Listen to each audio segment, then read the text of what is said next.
The Sustainable Rice Platform, or SRP, is holding the 2017 Sustainable Rice Conference and Exhibition, which started yesterday and will conclude today at the United Nations Convention Center, or UNCC, in Bangkok.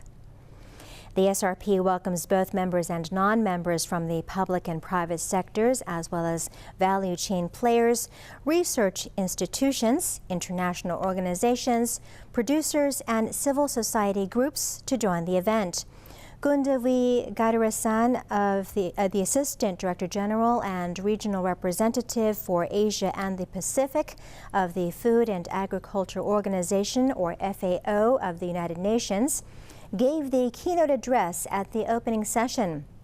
She said, quote, "Rice markets are growing not only in the countries that normally consume rice, but also in some countries that never bought rice before. Rice sustainability cannot be guaranteed by policymakers alone. It needs support from the public and private sectors to help in creating the save and grow rice markets for everyone." SRP was co-convened by the UN Environment and the International Rice Research and works in collaboration with partners in the public and private sectors. Simon Torsten Webusch, Country Group Head for Southeast Asia of Bayer Group, one of the speakers, says the new generation of Thai farmers wants to continue working in these small rice farms of their parents. It's an observation that we make that with an aging farming population, and they have been successful at sending their children to school very often, that the children are actually saying to their parents they do not want to spend their life on the rice field. Mainly it is driven, from my perspective, by limited prospects in terms of profitability. So the young generation sits there and says, I can earn more money while not being on the farm. And that second aspect is actually, if you may say so, they can earn more money with much less hard work.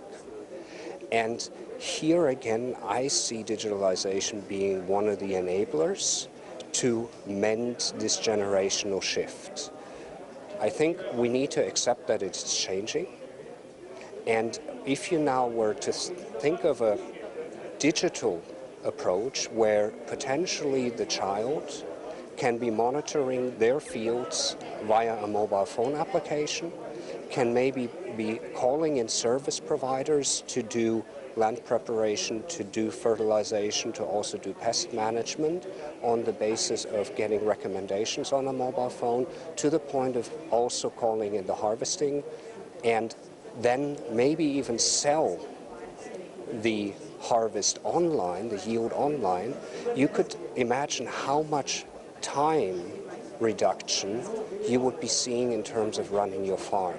I think the major topic again of digitalization will be a reduction of time necessary to spend on the farm, which makes it attractive to the younger generation.